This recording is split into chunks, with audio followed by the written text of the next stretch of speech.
And good afternoon. Welcome to the show. We appreciate you, our listeners, and thank you for sticking around, tuning in. Chastity, I promise today, is going to be at least the second best show of 2026. I agree. We've only had two, but this is it. This is at least going to be number two. Because they're all great, though. Yesterday was a great show. Yes. We got into some good stuff. We got a great lineup today, and Chastity, I appreciate all the hard work that you're putting into securing some of these incredible guests. We're going to be joined by Alan Sims, retired colonel from the United States Air Force, will be on first. And we've got Keith Thornton with Trades Education Center in Athens. And in the second hour, Alex Patterson, the CEO of Presbyterian Homes, will be live in studio with us. It's going to be a lot of fun. Very informative show today. Yep. Hope everybody is tuned in. Well, I promise you this. You're going to learn something. If you stick around with us for the next 2 hours, Absolutely. You're going to learn something because the guests that we have today, all three of them are experts in their field, and we cannot wait to have a conversation with them. Now, Chastity, yesterday, I thought my life became derailed because I thought I had lost my wallet. Oh. And when you think you lose your wallet, it's terrible. It's not like for a woman losing a purse, right? There's not a lot of personal items. Of course, you get your driver's license and a couple things in there. Right. It's not the cash. I didn't have a ton of cash in the wallet. It's not even really the fear of somebody zapping your credit cards because it's easy to shut those down. It's all the crap you got on auto pay. Oh, right? Yes. You have to reorder credit cards. Pay. And I was thinking, like, the whole time yesterday, it's like, if I don't find this wallet, it's 5 hours out of my life. I'm going to have to go and, reconnect all the auto pay subscription things, let the utility bills that you have going. I was thinking you were going to say, like, sitting at the DMV's office waiting, because that's kind of a hard thing, too. You know what? For some reason, I have two identical driver licenses. I probably shouldn't. Sheriff Keith Brooks may not be happy about that. But I have two. So I wasn't worried about the driver's license. But so, and of course, my wife is like, you left that somewhere in the house. And so I retraced all my steps, finally found it on the trash can. So all's well. Yeah, what a relief. Oh, Lord, that'd have been 5 hours of my life I would have never gotten back. Right. So digging around this morning, Chastity, I do our little bit of, prep for the show to have some things to talk about before our guests arrive. And Mom Dami, he's right out of the gates. The dude is just hitting grand slams for the communist regime in New York City. He's appointed this woman, her name is, I guess it's maybe Che Weaver, C-E-A is how she spells her first name. Chia, who knows? Okay. She is the tenant advocate. Now, this woman has a strong radical socialist background, as you could anticipate, Sure. being one of Mondani's disciples. So he appoints her to be in charge of housing, and now there's some videos resurfacing about her. She talks about society shifting away from private property and treating it as a collective good. What a extremely frightening phrase, collective good. Wow. And then she goes on to say, especially for white families in their relationship to property. Now, can you imagine a leader in government to have made that same phrase but say especially black families or brown families? It's just outrageous. I mean, this is racism 101. Exactly. And yeah. So the Department of Justice Civil Rights Division has issued a formal warning to them saying, hey, there's absolutely no tolerance. You can't target groups based on color. And, of course, now they're coming and say, oh, no, we didn't mean that. No, they absolutely did mean it. What I find stunning is the phrase of collective good. Yeah. So, Chastity, what they want I was going to say, explain that a little. Yeah, what they want is they want to shift property from being owned personally to being owned by a community or a collective. Oh, geez. They want to get rid of personal property rights. This is their end game. Make no bones about it. They can use the guise of I'm a democratic socialist or socialist democrat, whatever phrase they want to use. But at the end of the day, it is communism. Sure. And that's what they're advocating for. So, New York, you get what you vote for. Good for you. This one's kind of funny. False advertising is what I call this next subject here. You got a group up in, where are they? They're in northern Illinois claiming that McDonald's misleads customers about the McRib sandwich's meat content. Now, I don't know about you, but when I go to McDonald's, I am not going there for the quality of the meat content. Yeah. It's kind of the last thing on my radar. That's probably a good thing. I don't even want to know what's in the meat. Don't wanna know, no. It's like, have you ever read what's in a chicken nugget? Exactly. No. Yeah.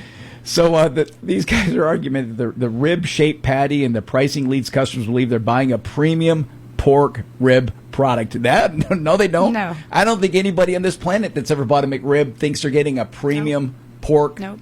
rib product. Right. You better go to Ruth Chris. Yeah, If you want premium. You want something high end? You go to Foggy Bottom, or you go to When Pigs Fly. Yeah. That's your high end pork Exactly. product. Oh, not the McRib. No. We got to get our buddy Bart Benton here to see if they actually have a case. I think this is bananas, and obviously they're just trying to get some money. But yeah, McDonald's comes out and says, "Hey, no, this thing is made of 100% pork sourced from U.S. farms, and the plaintiffs are distorting the facts." I don't eat McDonald's like I used to, but you know what? I go there. I go a couple times a year, and I know what I'm getting. And but I don't know what I'm getting. Yeah, but I do know what I'm getting. You know what I mean, Chastity? Yeah. You probably have a little bit of Bill Gates' hands in that a little. So I don't know. You might you not think know he's what involved you get. in this whole deal? Well, he likes fake meat, so. Well, oh my goodness. Or bioengineered, I should say. Go get you a McRib and just enjoy it. That's all you do. Hey, they are good though. I do at least try to get one every other season, maybe. I can safely tell you I've never had a McRib in my life. No. I'm a Big Mac guy. If I go to McDonald's, I'm getting a Big Mac. I like the Big Mac too. You're listening to the Marc McMain Show. Chastity, my producer, and I are kicking around some crazy little subjects. Here's the next one here. This one is a big deal for me and a lot of people. The Justice Department just released over 12,000 documents connected to the Jeffrey Epstein case. And the reason that because this is way past deadline, right? The deadline was set to be December 19th of 2025, but Pam Bondi's come out and said, hey, the reason this is taking so long is it's a process where they have to go through all these documents due to some of them being sensitive in nature. This is a complex deal, so they want to be sure that, especially the victims, and I do respect this, the victims are protected. But what I'm going to say is release the documents. We want those out. I do not care who is implicated in those documents. If they need to be brought to justice. And what is concerning me and millions of other people is that there are people who committed a crime and they're not going to be brought to justice. It's just a cat and mouse, constant back and forth chase. Yeah. They just drop a little crumbs here and a little crumbs there. But just release the files. I can tell you this, the public's appetite for them to keep their foot on the gas and release 100% of the files is there. And it's not just people like us. It's people like my sons, my boys are 22. They want it released. Yes. They want people held accountable. Transparency. That's the right. Truth. But you cannot tell me that this major operation was just Epstein and Maxwell. That was just them two. That nobody else was involved. It's deep. Yeah. And that there wasn't other people participating in some god-awful stuff. And they need to be brought to justice, and we have to keep our foot on the gas to be sure 100% of these documents are released and that those that are or were involved are exposed. Oh, vaccines. I know this is a big deal for you. Senator Roger Marshall of Kansas, he praised Health and Human Services Secretary Robert F. Kennedy's decision to scale back the federal childhood vaccine mandates or recommendations, not mandates, recommendations. This is a positive move. So they reduced it, Chastity, from 17 down to 11. So these are the vaccines that were routinely given to kids, especially if you wanted to participate in public school. Yes. You had to go get 17 vaccines. Well, yeah. I mean, altogether 74. But those are mixed together. Okay. So there's altogether 74 on the schedule. So he reduced that really to about 24 vaccines. So there's been a lot of work done. And just... Again, transparency, the truth, and that's it. We just want our kids happy and healthy, most of all. Well, it's bizarre because you have two schools of thought on this. You have some people that are up in arms. They hate RFK for what he's doing. They feel that he is creating a massive problem for the future health of our country. Then you have people like myself that say, hey, you know what? The vaccine should be a decision made between you and your doctor. Yes. You make that decision on your own.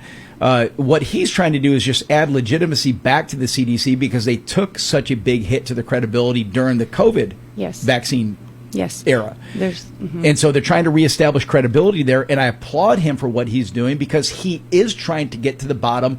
Hey, are these necessary? Do they cause ancillary damage to these kids, right? Is there stuff that's taken place because of the vaccine that the detriment far outweighs the benefit? Absolutely. And I applaud him for this. They have to, do it in a proper strategic way so that we're being thorough, that we're not eliminating a vaccine that is crucial to the health and well-being of children. I'm a smart guy. Sure. I get that. We have to do the right thing for kids. Right. But he goes beyond this, too. He's taken an entire approach on the food Yes. that we're consuming. Yes. These are items that are approved by the FDA. Mm-hmm. And I just don't understand the backlash as to why people don't want to see him succeed. Well, when he was, doing all of his environmentalist work, he was, a hero. He was getting the mercury out of the fish and, cleaning the waters and, Yep. and, our environment. And no one called him anti-fish then, but now all of a sudden he wants to do the same. He wants to clean up our medical environment and what's going into our children. And so now he's labeled this, and it's really not true. He is pro-vaccine. He is actually pro-vaccine. Well, so and safe and effective. And this is not anything to do with political lines, because I can tell you this, RFK probably agree on less than half of the things that are important to me. We don't share political ideology when it comes to me being a conservative. I don't think he's a conservative. But I do think President Trump found the best guy for that role, and it is RFK. Let the man do his work. Yes. Let him be doing exactly what he was put there for, and just being informed is key. So well, and I appreciate him doing this, sticking to it, keeping his foot on the gas with all the headwinds that he's facing. Just bizarre. Just bizarre. All right, you're listening to the Marc McMain Show. When we come back, Alan Sims will be our first guest. Stick around.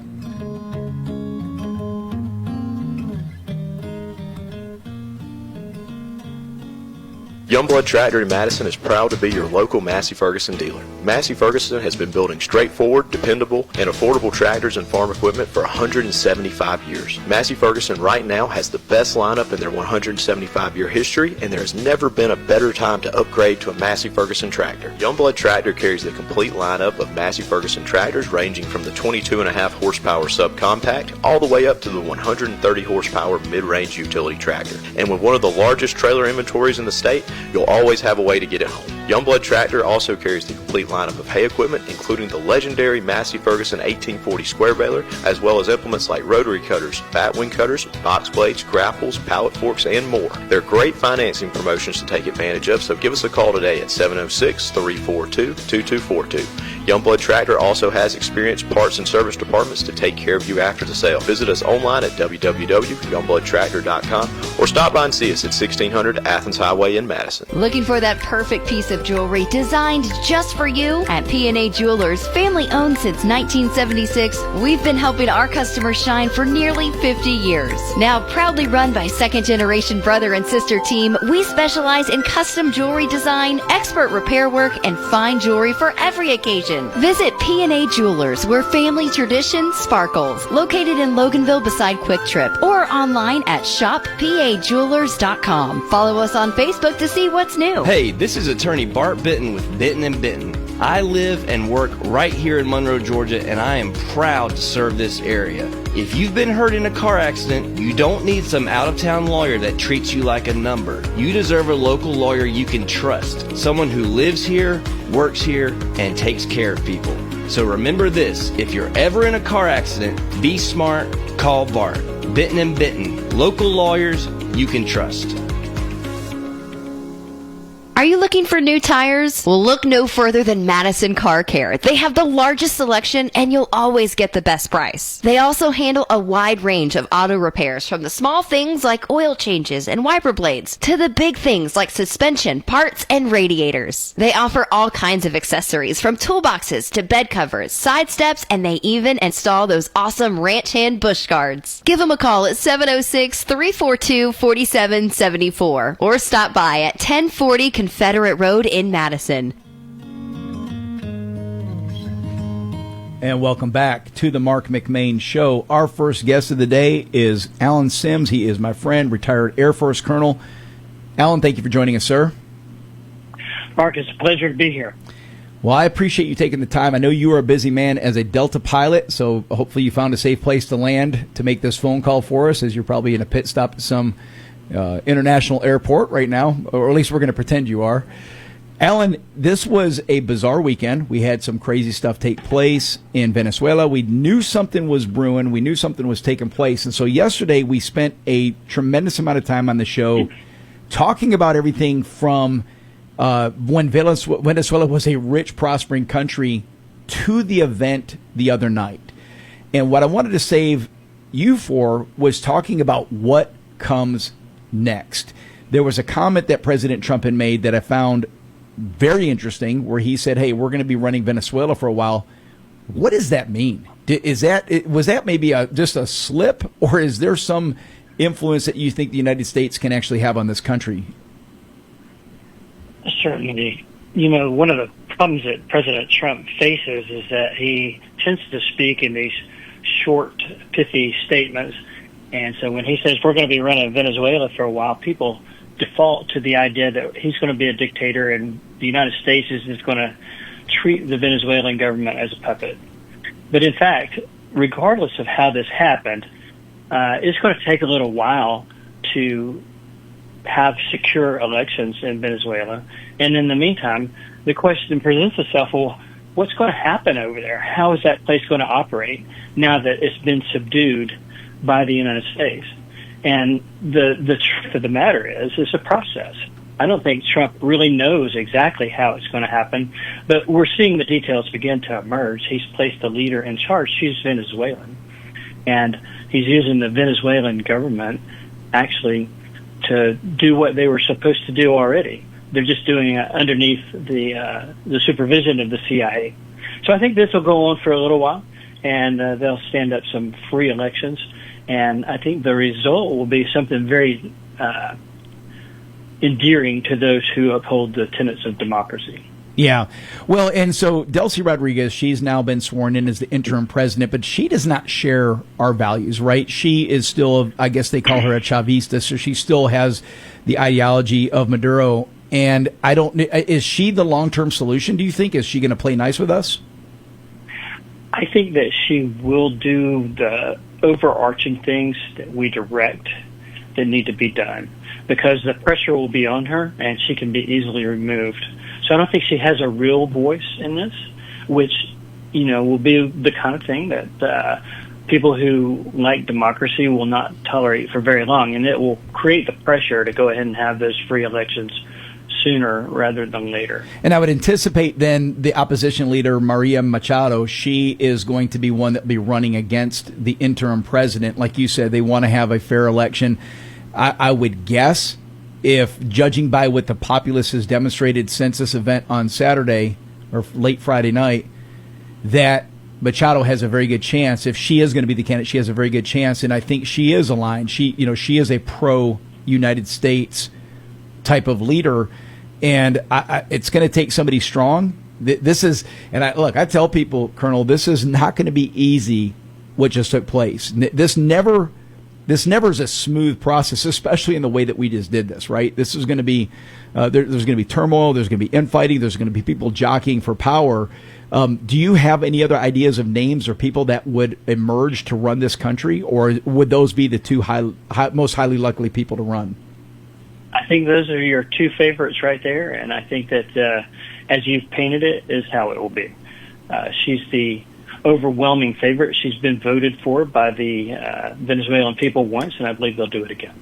Yeah, I was shocked that the administration did not go ahead and have it secured that she would take over, but I'm not saying they kicked her to the curb, but it looks like they have kind of just turned a blind eye to her for now, and they've let the other person step in and run this country. Any idea on the timeline as to when this election will take place? Is this going to happen sometime this year, or is it going to be within the next month? I'd say 18 months. And I think part of the justification for it taking so long is that there will be the need to resurrect or recreate a system of fair elections that are transparent, which doesn't exist in Venezuela right now. If you'll remember back when in the Biden election, there was complaints about the Dominion voting machines. Those machines actually originated in Venezuela. We forget about that. Wow. Interesting. Yeah. So very good chance. Well, we know those elections were corrupt and that Maduro was not the legitimate leader of that country. What takes place with him now? So he's now, because this was a DOJ operation. It was assisted by the military. It was not a military operation per se. So he's been brought in on charges. he'll go through trial. Who knows where that ends up? Does he end up becoming a United States prisoner if convicted? Absolutely, he does. If you'll remember back when we invaded Panama, we put their leader, Noriega, in jail and sentenced him for 40 years. I believe it'll be very similar for Maduro, which will end up a life sentence for him given his age. So he'll rot in a U.S. jail cell. And that's maybe some justice, but I think the bigger outcome of all this is he's charged with crimes, not just war crimes, but actual crimes that are internationally prohibited. And I think that it's an elegant solution that he'll be legally processed rather than militarily processed. Yeah, I agree with that. And it's funny, too, now looking at all the support that's coming out for him from within the United States. And, of course, it's your usual groups. These are your far left radical groups that are, he's becoming a martyr for them, that, this was unjust. And I'm willing to bet that most, if not all of those people that are out vocally supporting him have no clue of the atrocities that he's committed outside of the charges that you just mentioned, the laws that he's broken, whether it be narco trafficking, but just the other stuff that he's done in the country of Venezuela. I mean, he has a history of being a pretty evil person. Right. I think one of the things that will help this along is that Delta Force, when they did the raid, got all the paperwork and the electronic data. I think that the trial will go down pretty easy in that they have the books. They have where the money went to. And these will be incriminating to him. Yeah, they have the smoking gun. You're listening to the Marc McMain Show. My guest is Alan Sims, retired Air Force colonel. Alan, what are you hearing? I'm following the news a little bit as to what's going on down there. There's rumors of, I guess you would call them bandits that are driving around, and they're actually looking for pro-Trump, pro-U.S. supporters, and they have ill intentions. Are you hearing any updates as to what is taking place in Caracas and in Venezuela? Only that. And so you've got to imagine that anytime something like this happens, there's going to be those types of rebellious operations that arise. And I think that they'll be put down summarily. And I think that it'll quell. I don't think that this will emerge into some nationwide resistance. I think that the Venezuelan people overall are thrilled that Maduro has been put away, and there's an effort to uphold justice and move Venezuela back toward prosperity and democracy. So I think as long as there's progress going in this direction, I think that the support of the Venezuelan people themselves will be unwavering. I think if we can mess this up, right? If we go too slow, if we have too many missteps, if we don't communicate it well, we could really mess it up. But I think right now the game is ours to win. Yeah, there's a small window. I agree with you. A small window to make this thing right and to get it to work. One more question on Venezuela before we shift gears for a second. And again, I'm asking you to speculate. I know you don't have any inside data on this. This is not something I'm leaning on you as to be an expert in this field to answer this question. But is there a scenario where the United States has to step back in and get involved militarily in Venezuela? There is. Venezuela developed itself into a client state of both Russia and China. They have allegiances that go in all kinds of different directions away from us. And if they were agitated by any of these client states and supported, we could find ourselves actually working against not just agitators within Venezuela, but supported agitators that have outside support. So it'd be kind of like a proxy event for China or for Russia then operating through there. Yeah, interesting. Well said. Yeah, fascinating. Let's shift gears for a second. And I didn't, you and I, we talked the other day as we queued up this conversation. I'm going to throw you a little curveball because this came out yesterday. President Trump has once again made his intentions of the importance to the United States owning Greenland, that this is militarily important. It's strategically important. He came out and he said something that actually blew my mind. And this is not verbatim, but he suggested that military options were not off the table. That was a shocker to me. And once again, I think this could be Trump being Trump, or sometimes he says stuff that, there's that lack of filter between brain and mouth that we've all talked about. Love what he's doing, love the work that he's done, love the 1 year.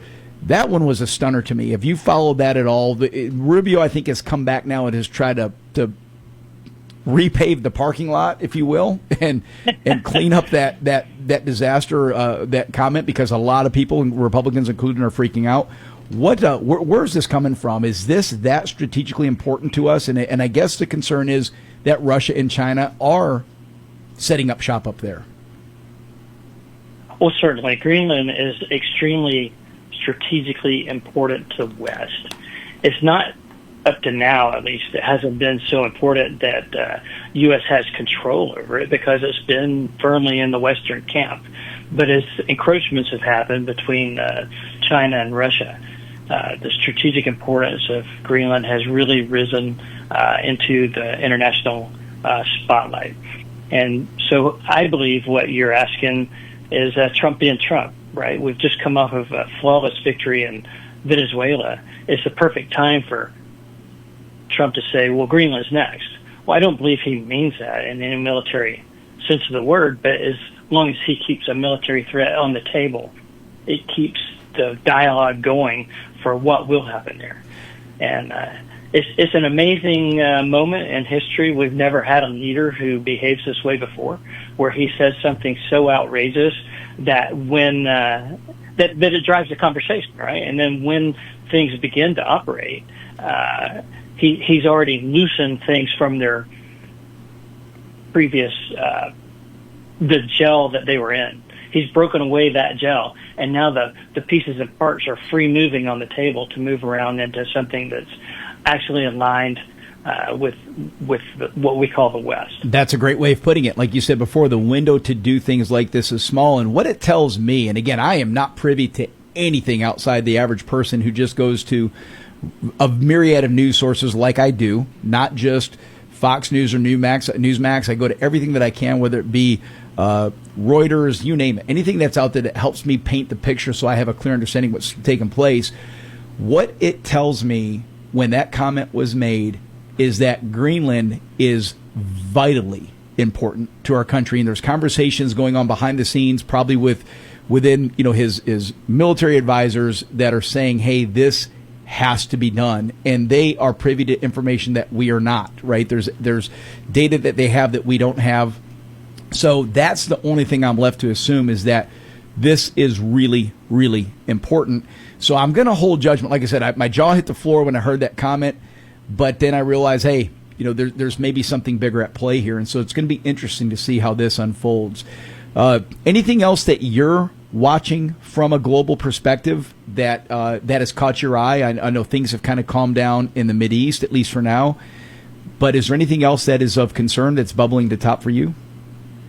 Well, I'm watching what's going on over in Iran. There's a moment seems to be emerging here now with the demonstrations in the streets. It seems like the Ayatollah has lost a lot of his control. Yeah. And I'm hearing talks that he's found a place to go in Russia, just as they've pulled in Assad for shelter in case things don't go his way. But it seems like there's a moment in Iran for that regime to topple as well. Yeah, you're right. I forgot about Iran. You're right. There's a lot of civil unrest there, and it's funny you say that because you've got it bad when your backup plan is Russia. That's Russia's my go-to. That means you are in dire straits. Ellen, I greatly appreciate you taking the time. Where are you off to next? Where's your next journey? I go to Paris tomorrow. I just want to be Alan for a day, Chastity. Just one day. Well, I'll co-pilot with him. Oh, that's right. Yeah. I forgot Chastity's got She's a pilot. Yes. She could. In progress. We're still a student pilot. She could be a backseat driver for you, Alan. She can tell you what you're doing wrong. I know up the there. most of it, And they say if you can fly a Cessna, then you pretty much can fly a Boeing 7. transportation. Yeah. So, okay. I think that's absolutely true. When you're ready, let's go. ready. Oh, that's too good, Alan. I greatly appreciate you. Safe travels to Paris, and give hugs to Veronica for us. All right, Mark, it's been a pleasure to be here today, and thanks for covering these topics. Yes, sir. Alan Sims, thank you for joining us. You're listening to the Marc McMain Show. When we come back, we got Mr. Keith from Trades Education Center joining us shortly.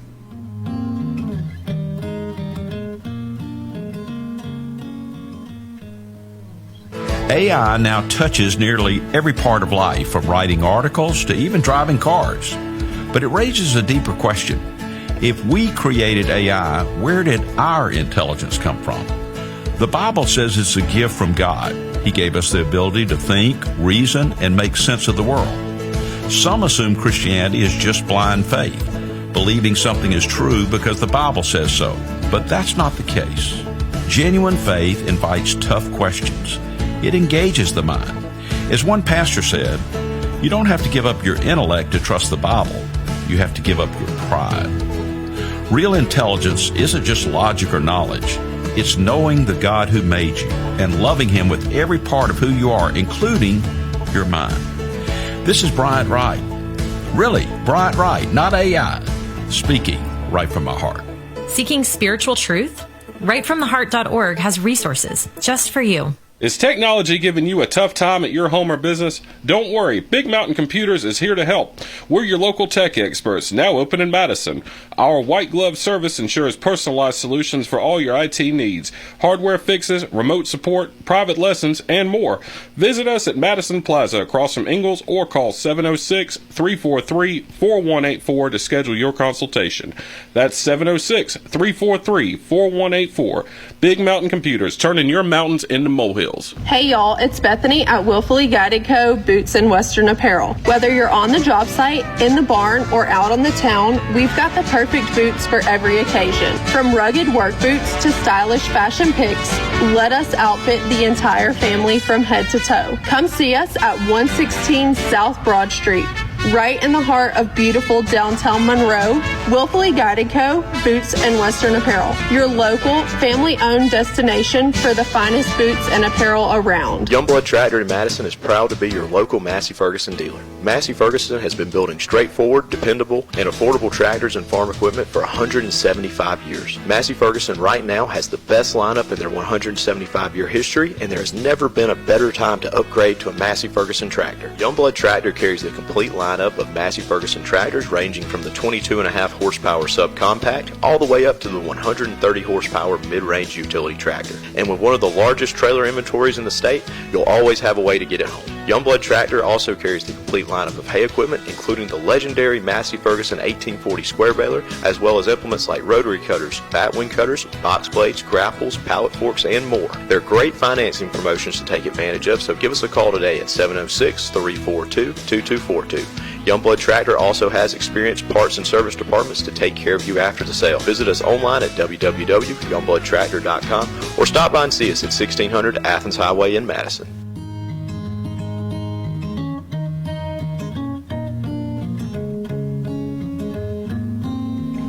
And welcome back to the Marc McMain Show.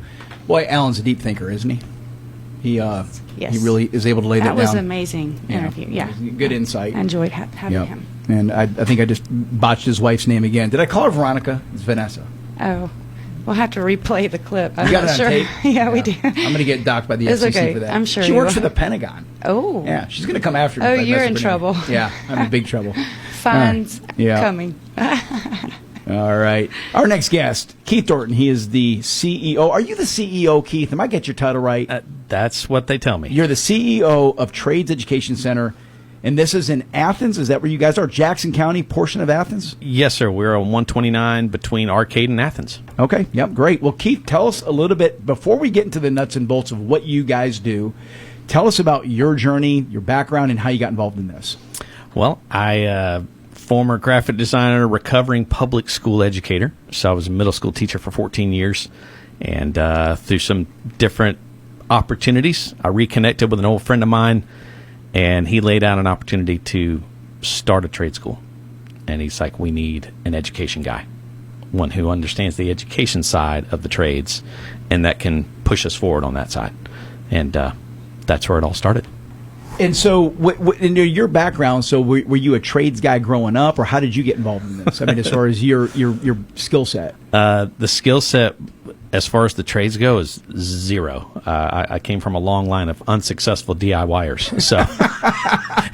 So you did a project, and you actually had to call a true fixer-upper to come and fix up your mess and the original project? Absolutely. Yeah, okay. We forbid my dad from doing anything at home. But so I didn't have that. I always admired those who could. That was the thing. I always admired the people who did all that type of work. It's just I was never in that realm. I wasn't ever pushed in that direction. Tell me about your team there. Who comprises this entity? So the three owners of the school are myself, Chris Griffin. He is the master plumber, owner of Mastercraft Plumbing in Jefferson. And then Tim Davis Jr., he is the owner and runs Gainesville Wynn Nelson, which is a plumbing supply warehouse. Got you. And they are both either second or third generation in the trade. So they are truly DIYers. They are. Yeah. They are through and through. They've known plumbing. They've forgotten more plumbing than I will ever know. Yeah, think of that. Think of that. What about your role? So as lead educator, and I was on your website last night, so it's superintendent and lead educator. Is that correct? That's correct. What are your responsibilities? What do you do there?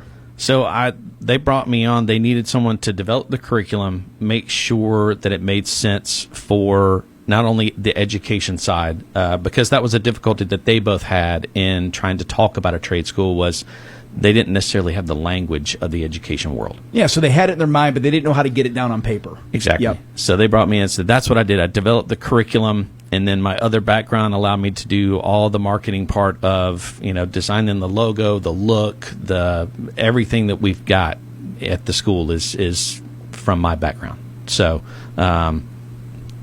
running the portal that we have for our students, running all the social media, all that is under my purview currently. Yeah, that's excellent. Well, I love it. I love what you guys are doing there, because there's been such a hard push over the past several decades to put kids through college, right? It's like, hey, if you graduate from high school and you don't go to college, it's a failure. Mm-hmm. And what we did is, I think we somewhat neutered our skill set for a generation of people that do not know how to do things. And look, not everybody is cut out to be a bookworm, right? There's people that want to work with their hands, and they're very good at working with their hands. And most importantly, they can make a fantastic living working with their hands, and that's what you guys are opening the doors for. So tell us about what is the mission? What is the vision of Trades Education Center? So we want to provide the next generation of skilled tradespeople. So the next 30 to 50 years for plumbing, electrical, HVAC, carpentry, whatever you can name in the skilled trades, we want to get to where we're providing some entry point for people to get into those skilled trades. We then want to build it out so that every one of those trades has a career-long journey that they can take with licensing, continuing education, whatever those different components are. That's the vision for what we want to do. It's also not one big central campus. It's, if there's a place that really needs a lot of electricians, then let's go have an electrician school. If there's an area that needs carpentry, then let's go have a carpentry school. Whatever that might be, we want to make it fit the needs of the area. Yeah. And right now, what is the biggest need? Have you guys identified what it is? Is it plumbing? All of them. Yeah, it is. No, it's plumbing for sure is a big one. Part of it is there's nobody doing plumbing. When I say that, there are 3 technical colleges in the state of Georgia that even offer an in-person plumbing program. Outside of that, Local 72 is a union down in Atlanta. They have a 4 or 5 year apprentice program, and then that's it. Wow. So as far as educational training goes, not a lot of options. None.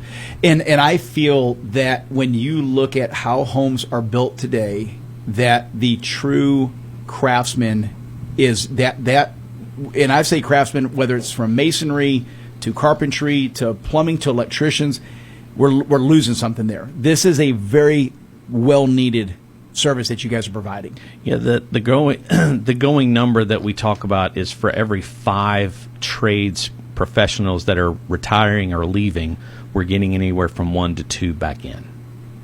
So we're constantly losing. The 3 of us humbly suggest that even the current numbers that the government has for us in terms of what the numbers we need for the next 5, 10, 15 years, we humbly submit that those are inaccurate. It's worse than it is. So meaning you're losing labor. Yes. Yeah. Mm-hmm. Is it just because people are leaving the field, they don't want to do it, or are they go into other industries, or they're doing other things? A lot of it is that generations that's retiring out, and they're done. Their bodies are done. The ins and outs of owning a business. A lot of them are the ones that are the owners at this point, and they're tired. They're tired of running a company. So part of what we're trying to do is come alongside a lot of those that are trying to retire and get out, and say, okay, good.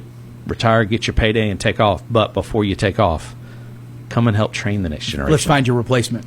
Yeah. Yeah. And with the training part, it's not like running your business. You're actually getting to share your joy and your love for the field with the next generation. That's a completely different experience than running your business.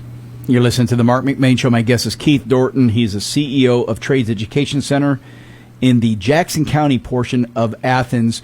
Yeah, I say this because if I've been up close to several homes being built over the past few years, and you can see the need is there, especially like when you look at electrical work, how it's being done, plumbing work, things that I had an issue with a faucet in my house or a wall jet in my shower, and took it apart and find out they used the wrong materials for the pipes. Mm-hmm. And so it's little things like that you can tell that the true master plumber or the master carpenter that's fading away. And so this is critically important that we have this skill set, and then the pride that comes with it to be sure that you're the best at what you're doing, mm-hmm. and that you know that when you go do a job, you're knocking it out of the park. Mm-hmm. It's not a halfway done job. And like I said earlier, Keith, there's a lot of young people that they're not cut out for sitting there and studying and reading books all day long. They mm-hmm. want to work with their hands, mm-hmm. and I would venture to say they can make a lot more money doing these trades. Absolutely. That was something that I saw as an educator up close and personal. The district that I taught in was very much focused on the typical things that school systems are focused on now, which is, standardized testing and hitting all those goals, making sure their graduation rates are there. But they're not focused on what the kids actually need or what, honestly, society needs. Right. And trying to pigeonhole every kid into it's an either or. You either go to college or you fail in life. We really did a disservice. So I saw it up close and personal with a lot of the kids that I taught. And now on the back end, I get to see some of those same types of students come to the school, and they flourish because their type of intelligence is in their hands. That's right. Not in a book. Yeah. Yeah. They understand the angles and engineering, but it's not in their wheelhouse to go and knock out A's and get into a high level institution. It's just mm-hmm. not what's cut out for them. I think a lot of the high schools now have caught on to that because many of the principals that I know, their philosophy is, hey, when you graduate, we either want you to go to college, mm-hmm. go to trade school, mm-hmm. enlist, or get a job. You got it. Right? There's 4 different paths you can go, and none of those paths are wrong. No, not a bit. Even if you just want to go to work when you graduate from high school, if you just want to go and start participating in the process, doors will open, things will happen, and you'll have an idea of what you want to do. If you weren't ready for college, and if you're thinking, I don't want to be a tradesman, I don't want to be a plumber, I don't want to be a carpenter, just go to work and you'll start finding out what you do like. Mm-hmm. So you're listening to the Marc McMain Show. When we come back, more with Keith Dorton.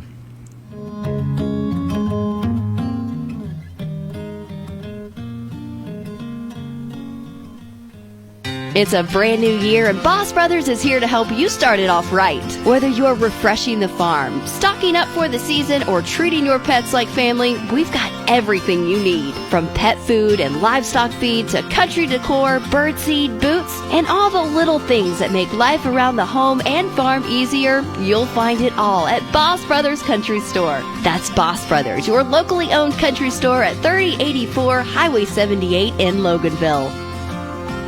Roll-Off Systems of Statham, they're on a roll. They offer dumpsters in all sizes, trash compactors, porta potties, and new combo cans. Existing sites are new building sites. Trash and waste disposal, it's their business. Locally owned and operated. Call Roll-Off Systems today. 770-725-ROLL. That's 770-725-ROLL. Or go to rolloffsystems.com. Here comes the season for believing, and you better believe that Covington Ford wants to be your #1 local Ford dealer. To prove it, they're giving you a lifetime powertrain warranty on nearly all new Fords they have in inventory. For instance, pick a new F-150, get 0% for 60 months below invoice pricing, a lifetime warranty, and one less worry on your plate. Some restrictions may apply, so call for details 770-863-3432, located in Covington. Cassie Enterprises invites you to stop in and see their new line of Coyote brand tractors, UTVs, and Bad Boy zero-turn mowers. Coyote tractors have the power to handle any job. Working on the farm, landscape business, and more, Coyote tractors are dependable and ready to work for you.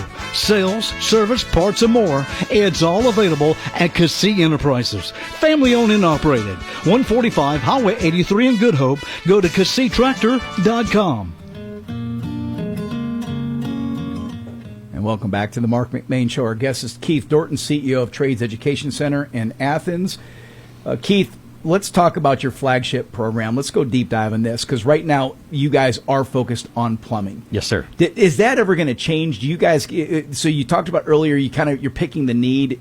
And I haven't followed you guys. So has there been other programs that you guys have done in the past? We haven't done any yet. Okay. And so our hope, our plan, our vision for this year is to offer an introduction to electrical this fall. So that's the next transition. That's the next one. Because think of what are the topics that you guys could cover? You got plumbing, you've got electrician, carpentry, HVAC, welding. Would that be something down the road? I would say welding, but man, there are a lot of great programs in our area that already exist. That are doing great. Yep. So, got you. Again, we're trying to attack the ones that either nobody's offering, or if they are offering it, we want to do it in a better way. But just with those four there, when you think about plumbing, carpentry, HVAC, and electric, building a house. That's it. You're building a house, right? Fascinating. So, yeah, take us in a deep dive. What does this program look like? So our Introduction to Plumbing program is an 11-week hands-on experience. It's 3 nights a week, Tuesday, Wednesday, Thursday nights from 5 to 7:30. We start with, they get OSHA 10 certification. We start with hand tools, power tools. We go into pipes, different types of pipes, how to cut, how to join them. We do soldering. We'll do first aid CPR certification as well. Wow. Because, and stop the bleed, that's another one. The trades are an inherently unsafe environment. Sure. Because of what you're doing. Right. They just are. And so that was a key component that we wanted to add was first aid, CPR, and stop the bleed, particularly stop the bleed. Yeah. And so that's been a great... Yeah, you're in close quarters, sometimes not great lighting, and you might be cutting a pipe or something. And you got it. Yeah. And then this go-round, we're adding a work ethic curriculum. And I know that's kind of a big thing that a lot of people talk about with the younger generation. They think it's missing. I'm going to push back a little bit on it and say it's not necessarily missing. I just don't think they've been taught, much like the skilled trades. I think you are onto something big with that. I cannot tell you how many small business owners that I know, their number one gripe started about 4 years ago, right, in conjunction with the COVID pandemic. 100%. Is work ethic. Yes, sir. People, and it's many angles on this. It's not just, are you willing to work? Do they show up on time? Do they want to work 8 hours? Do they put in a good effort? Are they a good teammate? Right? So there's all these facets of what makes you a good employee. And I tell young people all the time, if you just show up on time and put in strong 8 hours, you are going to rise to the top. 100%. You don't have to be the best. You don't have to be the brightest. You don't have to be the most gifted. But if you just show up and put in your time, you're going to just automatically be top 10%. The curriculum we're using, I'm super excited about. It takes and allows us to do something more formal with something we've already been talking about since we started. Our instructors that we bring in, they're consistently talking to our apprentices about, hey, look, this is what it looks like in the job environment. Yeah. You're going to have older guys and gals that are going to hold you to account. They're going to bust your chops. Yeah. But it's because they've been busting their chops for 30 years. That's right. And they've outworked you every day of their life. And so now it's more formal. We've partnered with Mike Rowe Works Foundation, Mike Rowe, the Dirty Chops guy. Yeah. That's who the curriculum's from. And Isn't so that's who we partnered That's great. with. And so we're super excited about that. But that's that program. The second half of the program, they are in what we call the rough-in room. And each apprentice has their own bathroom group, and they rough in from carrying in the tub itself to carrying in the toilet, carrying in the sink, and they do everything from in the walls and finishing it. By the end, they turn on the water and they test everything live. Wow. Yeah. So that is great. Just fantastic hands-on. Who should consider this, Keith? Is it high school graduates that you guys are targeting? Is it people that maybe are looking for a second phase of their career? Who's the audience? We've done, those two are the main audiences. High school graduates who already have an idea that maybe this is something they want to do, or they know they want to do the skilled trades, but maybe plumbing's something they haven't considered. So that's something I'm in the high schools a lot, typically in the spring, talking to students. And then outside of that, career changers. We've had some gentlemen, we've had two 50-year-olds come through. Really? Okay. They're looking at retirement. They're looking at, I've got 5-10 years where I am. I want to have a backup plan when I retire. So I've got a plan for my wife Liliana because I need a good plumber in the house, right? And plumbers can be pricey, so I wonder if Liliana's willing to come through the program. You know, I'm going to be in trouble, right, Jesse? You're in trouble. Oh, mercy. Well, but I find it fascinating that adults are saying, hey, you know what? Maybe I went through college and I'm doing something that I'm miserable at. I'm not making the money I thought I would make, and I enjoy working with my hands. Maybe there are some guys who are just naturally good do-it-yourselfers. I'm like, hey, let me get formal. Can I give you two examples? Sure. So, two examples. One, Luke, one of our graduates from last spring, he talked to me over a year before he signed up, and he had 2 semesters left in college. He said, I'm thinking about just quitting and coming to you guys. I said, hold on. What's your degree? He said, I'm working on business. I said, stay put. Then come see us. I said, or for that matter, go at night. He's like, why? I said, dude, you're a double threat. You can combine those two. I said, you've got the business background. That way, when you get in the trade far enough and get a master plumber's license, you've got the business background. You're going to be such a threat. I said, you could be so successful. Yeah, you go out on your own and, yep. And so already, a year later, almost, I went to go do the license exam prep class to get my license. I show up the first day and he's there. He's getting ready to get his license in February. That's fantastic. Yeah. So that's great one story. Great story. Another one, a guy that just graduated with us, Jackson. He was working. He was ashamed to tell us that he worked at Walmart. And all of us on the leadership team were like, stop. No shame there. Never be ashamed to be at work. You're working. That's right. Never be ashamed. But what do you want to do? And so he wanted to do the plumbing program, wanted to get licensed. So with 3 weeks left in the course, got hired on by UGA in their plumbing division. Had 2 job offers, actually. And we told him, take the UGA offer. That's fantastic. You're going to be set. And he's texting me images of the stuff he's working on. Just like a facilities guy then. Yes. That is just fantastic. Yes. Great stories. Yeah. It's fantastic. I love it. You're listening to the Marc McMain Show. Our guest is Keith Dorton. He is the CEO of Trades Education Center in Athens. Let's talk about cost. So if somebody comes to you out of high school, what can they budget? Let's talk about a 4-year degree at college first. 4-year degree at college is easily 30. I mean, you go to community college for less money, but if you go to a 4-year school, you're going to spend 30, 40, 50, some cases 80, 90,000 bucks. Mm-hmm. With you guys, if somebody comes to you and says, hey, I want to do your plumbing program from start to finish, what should they approximately budget? Maybe $5,250.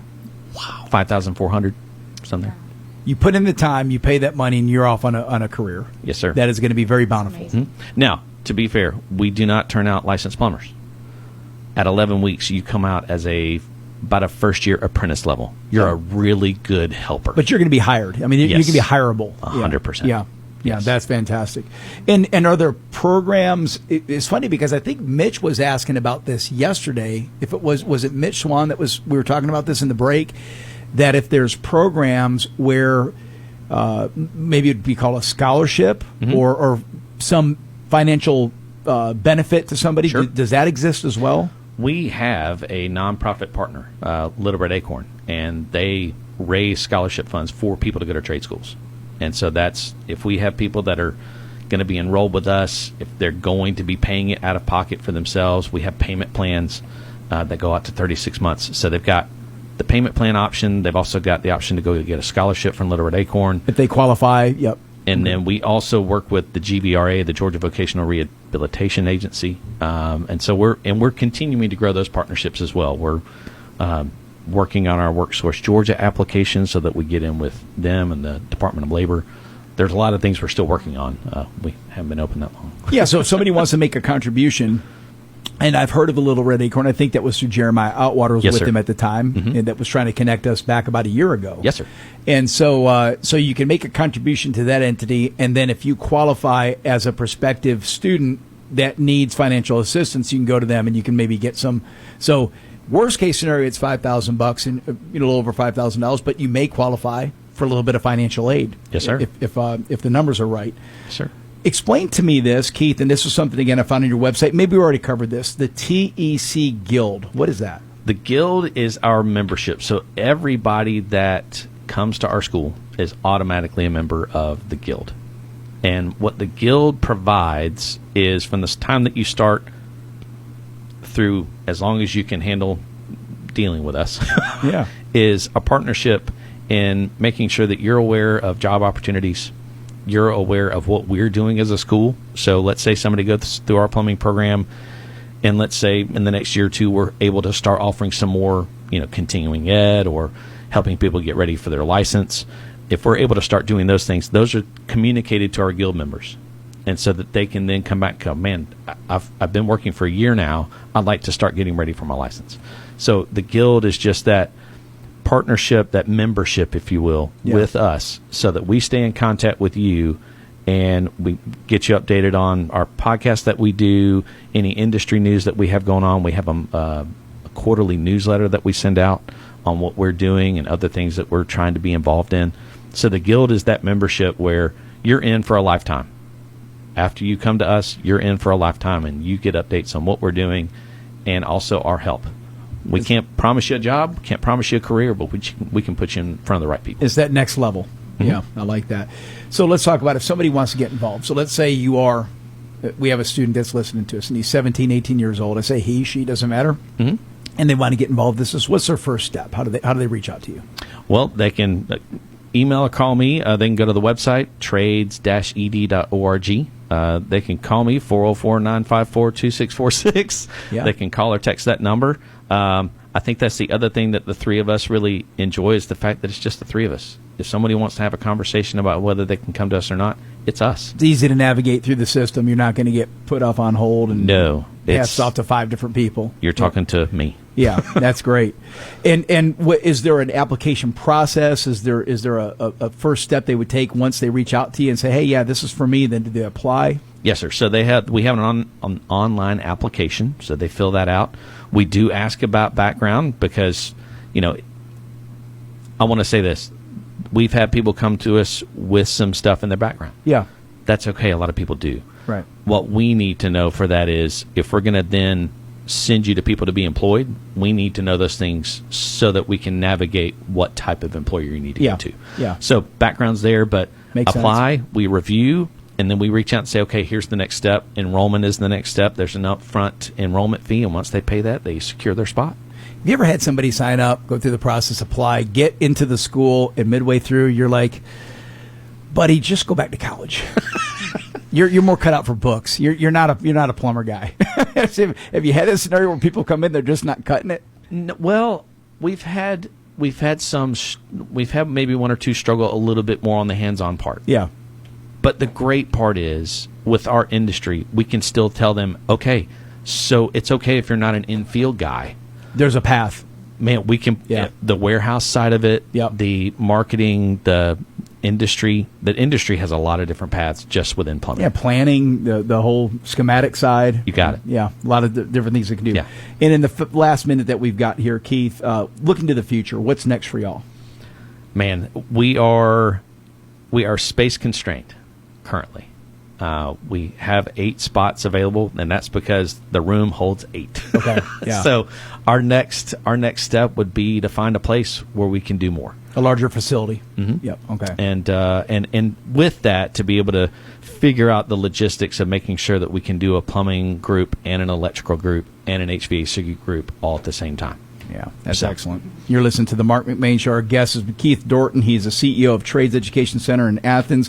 One more time, Keith, give us that website if somebody wants to learn more. All right, we're going to go to trades, TRADES, -ed.org. That's easy enough. Well, thank you so much for joining us today, sir. Thank you. Appreciate it. Yeah, great job. You're listening to the Mark McMain Show. When we come back, Alex Patterson, CEO of Presbyterian Homes. Hold tight.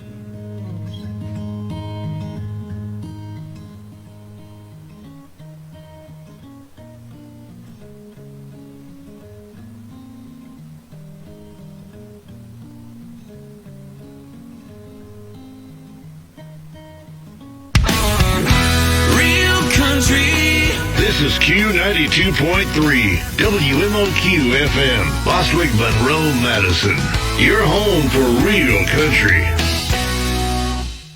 Are you looking for custom t-shirts, golf shirts, or uniforms for yourself or work? What about a family reunion, a fundraiser, or sports team? Whatever you're looking for, Chris and Debbie at Blue Hound in Monroe can help you. Real Country uses Blue Hound for our golf shirts and t-shirts. They do quality work and they're great folks. Blue Hound is located at 111 East Washington Street in Monroe. Go by and see what they can do for you or call 404-307-3664. That's 404-307-3664. Tell them April sent you. John Supermarket in downtown Monroe is proud to serve the Walton County community for over 50 years. 3 generations of the Thompson family offering the freshest produce, quality meats, everyday essentials, and now featuring Bistro South, a quick service restaurant with freshly made Southern cuisine and ready-to-heat gourmet meals. Always proud to support local farmers and suppliers, John Supermarket has the best meat in town and tons of weekly specials. Stop by and see them for all the ingredients, meals, snacks, sweets, gifts, and everything in between you need. Are you considering selling your house or land, or perhaps finding your dream home? Call Stacy McCullers, your trusted real estate expert with 12 years of experience and a lifelong connection to Walton County. Stacy is here to help you every step of the way. Whether you're buying or selling, she's available anytime to make your real estate journey smooth and successful. Don't wait. Call today, 678-859-6336. A member of Malcolm & Malcolm Realty Professionals, Stacy McCullers, your realtor for life. A Ford Bronco Sport for only $25,000. That's just one of the year-end deals at Aikens Ford in Winder. Hi, this is Brad Aikens, and through December 31st, take $10,000 off MSRP on select new 2025 Ford Broncos and Ford Bronco Sports. So you can drive a 2025 Ford Bronco Sport home starting at just $25,238. Stock number 04630, MSRP $35,238 with approved financing through Ford Credit and your 1995 Renew or Trade. Dealer retains factory rebates plus government fees. See dealer for details. Visit us today at AikensFord.com.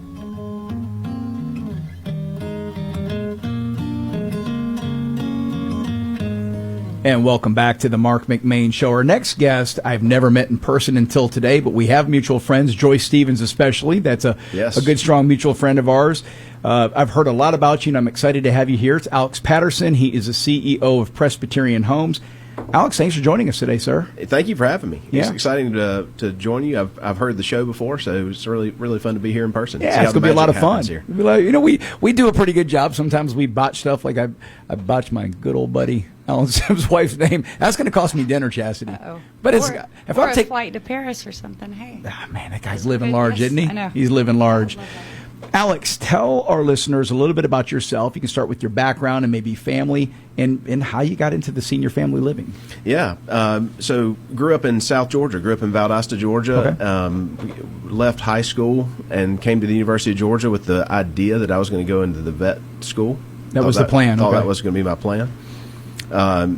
Was introduced to the sciences, and the sciences and I had some issues together, and I decided to go a different direction in life. Got into the business school and then started talking to people that did everything under the sun. Wanted to find out why they did what they did and if they liked it, if it was something that I would want to get involved in. One of the people I spoke to was the CEO of the Presbyterian Homes of Georgia, who happens to be my uncle. Okay. I grew up around a facility in Quitman, Georgia, our original location, and was in and out of that building all the time as a child, so I was comfortable there, and wanted to learn more about the administration of it. I wanted to learn what it was like to run one of these businesses. So he helped me, through a board member, get an internship with a skilled nursing center in Athens, and I just sort of stuck. I liked it. I liked what I did. I liked the people I was serving, with, and I stayed with them for 7+ years. before I went to another organization to do the same thing, and then ultimately to a hospital administration role back in Valdosta in my hometown. Okay. And then joined the Presbyterian Homes 16 plus years ago now. Wow. As a senior administrator in our original campus in Quitman. And they have such a good reputation. You know, it is a fantastic reputation. How many facilities does Presbyterian Homes have? We have 6 locations in Georgia. Okay. We are only in Georgia. But we do 2 different things. We have 2 different products, if you will, though we don't really look at it that way. We have what they call a life plan community product, which is what we built in Oconee County. It's a large, multifaceted campus where people move in normally in independent living, where they're very capable and able to live their life in a normal way. And then they have higher levels of care present if they need it. Depending upon what the need is. Exactly. Yeah, right. So we have assisted living, memory care, and skilled nursing care, importantly.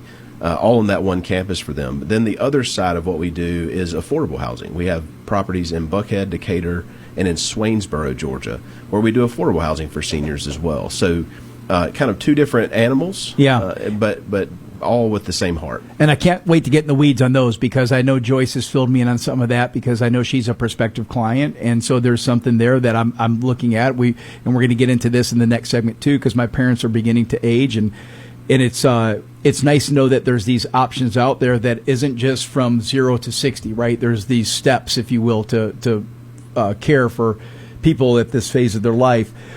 Going back to you, what would you say is your leadership philosophy? So now your title is CEO, is that correct? That's correct. Yep. That's correct. What is your leadership philosophy, and where did it come from? Oh, man. My philosophy is a very decentralized philosophy. My desk, if I have one, is actually in Quitman, Georgia. I'm not there that often. I spend my time out on the campuses and the various facilities in the trenches, as they say. I think it's important for us as the leadership to be present on our various campuses, so I'm collaborative in that sense. Yeah. I like talking to the staff. I like talking to the residents. I like hearing what we're doing well or not doing well. You're on the ground. I'm on the ground. Yep. So very much in the midst of what's going on. I don't believe in the ivory tower concept. So that's my philosophy towards this. I want to be in there with them, helping lead the way. And it's funny, because when I was doing the research, I thought Presbyterian was just a clever name. It's actually, it means what it is. It's an association with Christianity. So you have a 75-year history rooted in Christian ministry and service. What does that mission mean today? Yeah. So just a quick aside or give you the story really quick. In 1942 in Quitman, Georgia, a lady in the church, Anna Corinne Hubert, asked her pastor after church what would happen to her as she aged. And in 1942, that's in the midst of World War II. Yeah. The answer to that was, she asked would the church have somewhere for her to go, and the answer was no. But that pastor knew Scripture well enough to know that the church was supposed to take care of orphans and widows. Right. The Presbyterian Church had made accommodation for orphans at a place called Thornwell in South Carolina, but no accommodation for the elderly. Mm-hmm. So what he said is that the church had made accommodation for the orphan of 7, but not 77. So he set out trying to convince the church that we should do this. Yeah. They told him no for several years, and eventually he ends up at another level of the Presbyterian Church called a synod, which was the Synod of Georgia at the time. And this meeting occurred at Agnes Scott in Atlanta, and he asked them one more time, will you let me do this? Will you let me fundraise in your name for this purpose? And that group eventually agreed. They sent it back to the presbytery in South Georgia, who had said no several times. They said, not only are we doing this, but you're in charge of it. You're going to find the board members. You're going to find the leadership. You're going to help orchestrate this. So that's what he did. He went back home, started fundraising, opened the doors with 10 rooms in Quitman, Georgia, with 33 acres that he bought for about $3,000. Now, what year was that? 1949. Okay, so about 7 years after the first lady came to us and said, hey, I need a place. 7 years later, he opens the doors in 1949, and a beautiful part of that story for me is that was my grandfather. So I'm the third generation of my family to be involved with this organization. I'm only the third CEO in all of that time. Wow. We don't own it. We are a nonprofit. We were originally owned by the church directly. They spun us off as a standalone nonprofit in the early 1980s, with a lot of the other faith-based organizations all kind of spun off in the senior space. So ever since then, we've been operating as a standalone, self-perpetuating board of directors from wonderful people from all over the state of Georgia that have all put their shoulder to the plow, as they say, along with me.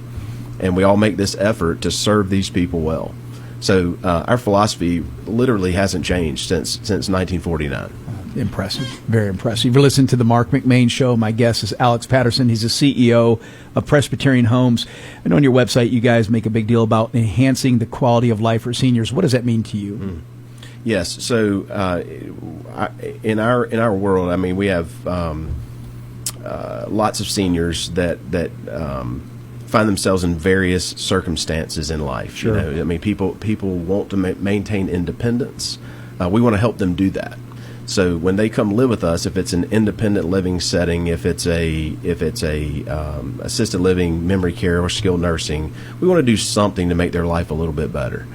We have a charitable fund that we call the Caring Hands Fund. We fundraise for it every single year. It existed from the beginning. Wasn't necessarily always called Caring Hands Fund. Right. But we use those funds and apply them as people need them. So people can make contributions, and then people that have financial need can.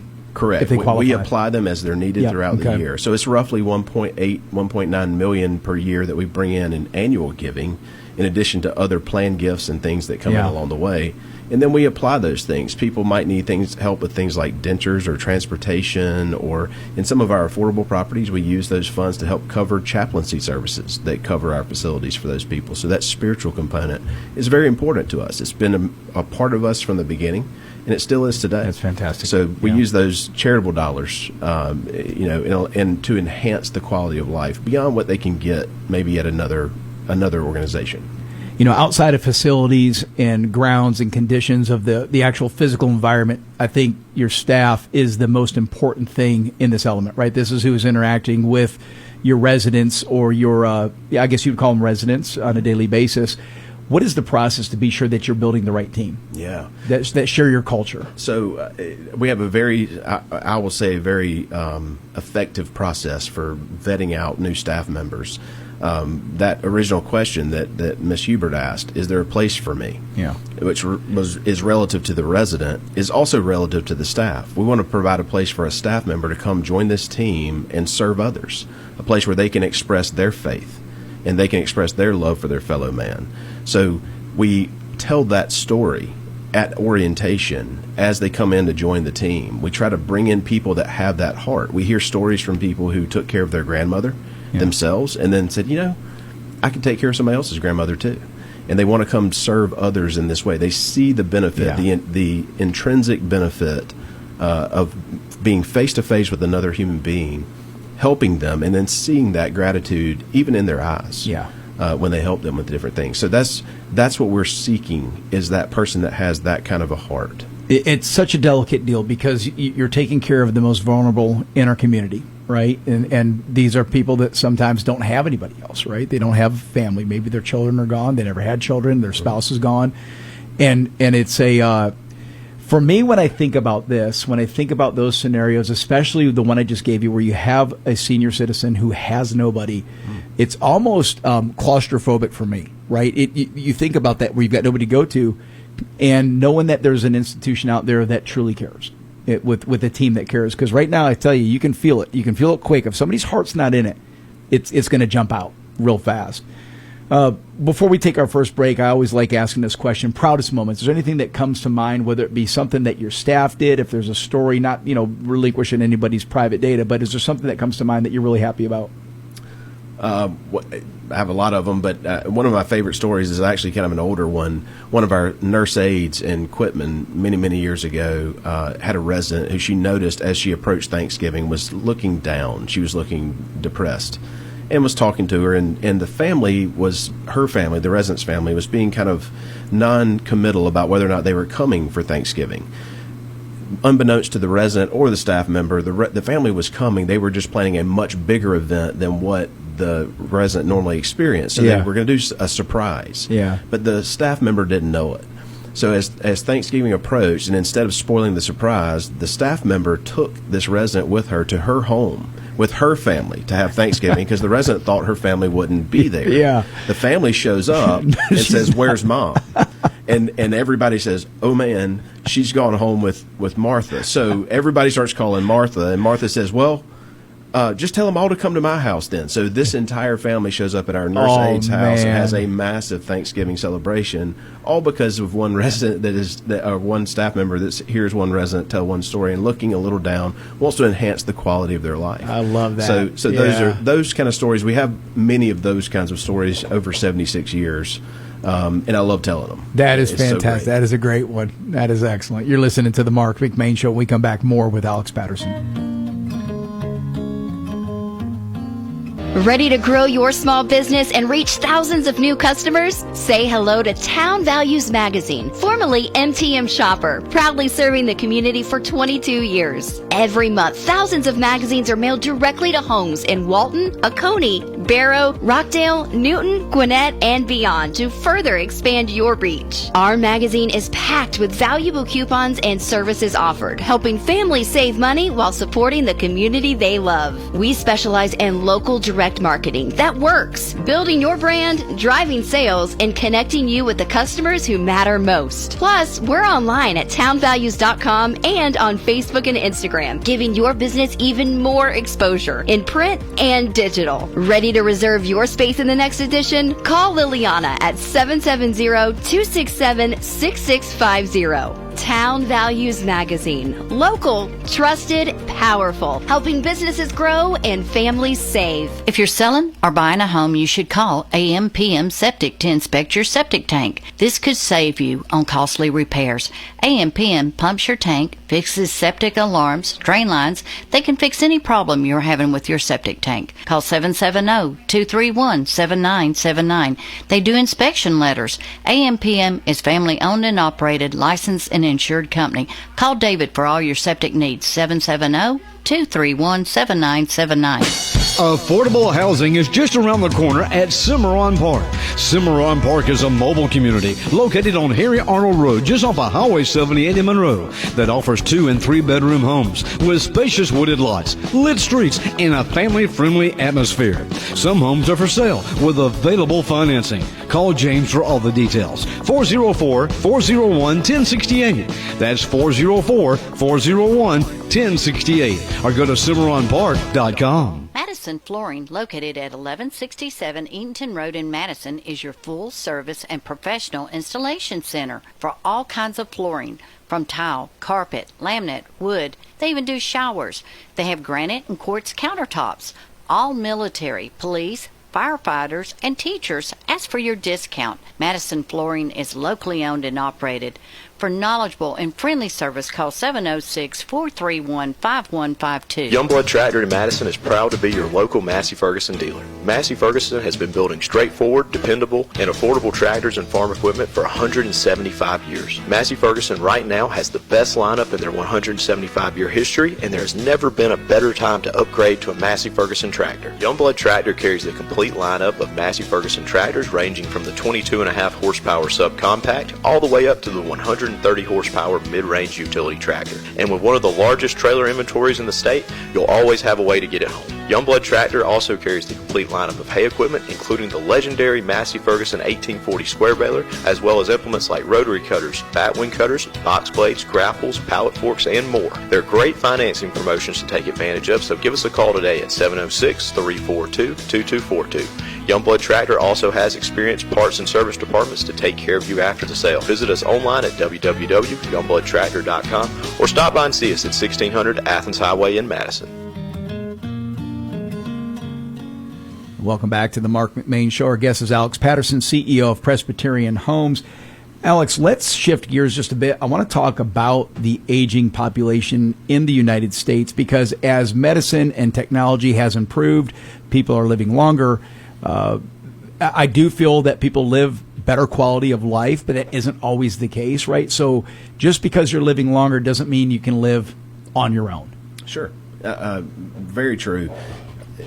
In the United States, we are seeing people live much, much longer, especially if they make it to the more advanced ages. So somebody who makes it to 65 today is more likely to make it at 85 than they ever have been. Think about that. Yeah, so that's like that first hurdle, That's right? exactly right. Yeah. So hitting 65 tells you a lot about what your ultimate trajectory might be. So we're seeing way more people above the age of 85 in our facilities. All of our facilities have somebody that's at least 100. in them, all of them. If you see some of the headlines around America, the total average lifespan actually has ticked down a little bit in some recent years, but it has more to do on the younger end of the spectrum, sadly, than it does on the upper end of the spectrum. It's not that the ultimate longevity is decreasing, it's that people are dying before they make it to those advanced years. So that's kind of interesting. So yeah, what you're saying is if you get to a certain threshold, then maybe your body has shown you're not battling issues like cancer, heart disease, whatever it may be, and you're going to make it longer. So you got to start planning. You are, and plus, like you said earlier, medicine in general has just gotten better. There are more scans that you can have done on your body. People are more willing to do so. People are more in tune with their health now than they ever have been. Medicines are more targeted. There are fewer, even though some of the commercials you see on TV, they give you a long list of horrible sounding side effects. Yeah. They are better medicines than they were years ago. They're more targeted. The treatments are more targeted. The treatment for cancer used to be a broad-based attack on your system. It's a much more nuanced approach now. They can really target that Very cancer precise, yeah. and not cause as much collateral damage. So people are not as infirmed as they once were. There's an interesting piece of data here. It comes out of the National Institute for Health. And I did this going back to 1985 to present, the number of healthcare skilled nursing facilities, that's the historic nursing home, in America, 3,900 and something of them have closed since 1985. In that same amount of time, you would expect then the ones that remained open should have stable occupancy, but they don't. The occupancy, even though they closed a bunch of facilities, also is slowly declining over time. The pandemic hit and really cratered us, and then it came back up, but back to a declining trend. That makes very little sense to people, right? But yeah, I'm baffled. Is that because people are staying on their own longer? Yes. So people are just simply not as infirm as they once were, and they have more options than they've ever had. Assisted living exists. Independent exists. Home health care. There's options. Yeah. People are utilizing these options and not necessarily being in that skilled nursing center the way generations before did, because it was the only option available. So it's a mixture of all these things that are causing this to happen. It's a great story for humanity. It's a great thing. It is, yeah. It's bad if you own a nursing home, but if you're not the owner of the nursing home, it's actually a really good story. It was a statistic I was not aware of, and it's interesting because think about this. I was telling my boys that you have all four of your grandparents are still alive. So my mother and my father are 83, 85. My wife's parents are 83, 86, so same age range. And it's not just that they're all alive, Alex. They're all in really good health. My mom had a bad fall in the spring, and that's taken a toll on her, but her mind is rock solid. No heart disease, no cancer. Mm-hmm. So if we can just get her lower extremities strengthened up, she's still living on her own. And like I said, we got somebody that comes in a few hours a day to help out. And then, of course, I go, and she lives close to me, so I'm able to go there and bring her breakfast and dinner. So generally speaking, all four of my two parents, my wife's two parents are in great health and they're alive. And easily I could see them living into their 90s. Yes. Yeah. I mean, I think if they're at this age now, I don't think that's unreasonable at all. Yeah. There's no sign of them being sick. And so my point is, when's the last time you've seen a 25-year-old kid that has all four grandparents in their 80s alive? It's a new day that we're in with health. It is a new day. There's no doubt about that. I mean, we're definitely seeing that. And then you look at the different age profiles, the different demographics, the different age cohorts, the baby boomers, Generation X, Generation Y, millennial, all these different groups that get labeled within our society. And the baby boom generation is a giant part of the population, and they are aging into these retirement years. So we're seeing a lot of that in our space right now, and that's a lot of why you see so much proliferation of assisted living facilities in those, because there are a lot of people needing this service right now. They are living a long life, but this is about that, goes back to that enhancement of the quality of life that we talked about with us individually. And those people, if they're going to live that long, if they're going to live on our campuses and be that able, we need to find ways to help them live as an enriched life as we can. Sure. So finding ways for them to plug into the community and helping them to stay plugged into the community is important and a big part. Yeah, and think about this. Now the phrase retirement no longer means, that is the beginning of the end. Retirement is almost like just the beginning of the new. Yes. Right? Because if people are retiring in their 60s, and now if they're living into their 80s, they have 20 or 30 more years to plan for. Mm-hmm. And whether that means the financial side removed, whether that means they're going to live on their own or they have to come up with a strategy that maybe incorporates an entity like Presbyterian Homes, that's something that You know, it's like, hey, I just retired. Back in the 60s and 70s, that what was maybe average lifespan to 70 years old. So you had 10 more years. For sure. Now you got 20 or 30. So the greatest leap forward in human lifespan occurred in the U.S. around the year 1900. You know, there's some major inventions around the year 1900 that caused a huge leap forward in the lifespan. Because if you go back to 1900, the average lifespan of a human in America was probably less than 50. Yeah, it was 45 or something. Yeah, life 40s, yeah. So we are way beyond that now. And there are a lot of reasons why. Not all of them are medical in nature. Things like the automobile played a role in that. Refrigeration played a role in that. So lots of the invention of antiseptics, and understanding of bacterias and things and how to kill them. That stuff has improved the lifespan of humans. Marc McMain, our guest is Alex Patterson, CEO of Presbyterian Homes. Alex, you mentioned a little bit earlier talking about medicine improvements. What about technology and again, we'll speak globally. What have you seen on the technology side that maybe you guys have been able to utilize or that you see that comes into play in keeping people living longer?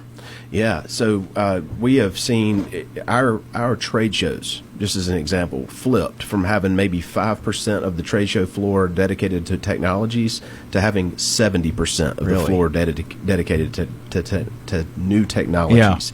Things people are coming up with to help people live the best life they can.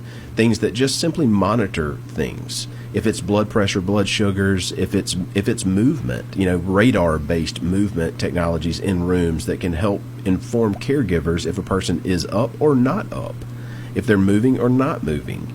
There are things out there, new technologies that have come into play, and we test out different ones. We use a lot of fall monitoring technologies, ones that have altimeters and accelerometers in the device. So you know if somebody's falling down. Yes. Yeah. So and now they have to wear them. Right. And sometimes that's a challenge, getting people convinced to wear the device. But if they'll wear the device can tell us if that person's had a fall or not.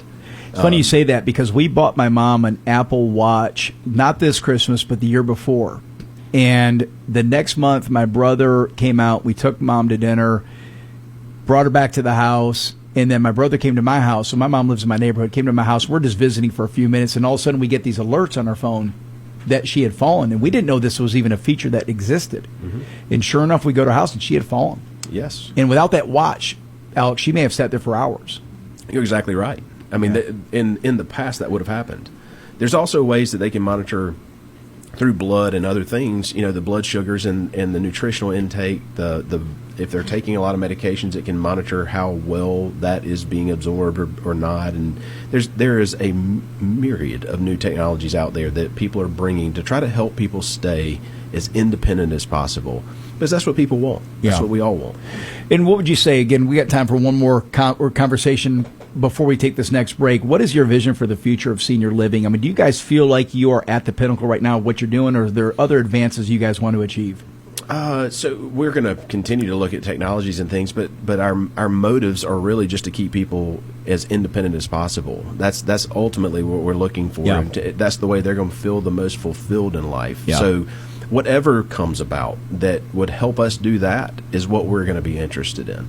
So I hope we're at the pinnacle right now. I think we are. I feel like we're able to help people live a pretty nice life. But we want to stay on top of those things and think through the next thing, whatever that might be, that helps them stay that way. You're listening to the Marc McMain Show. We're speaking with Alex Patterson, CEO of Presbyterian Homes. When we come back, we're going to talk about if you are somebody who has aging parents and you are at that point where you're thinking, hey, I need to start preparing or planning, we're going to dig into that and see if we can't provide you some ideas and tools. Stick around.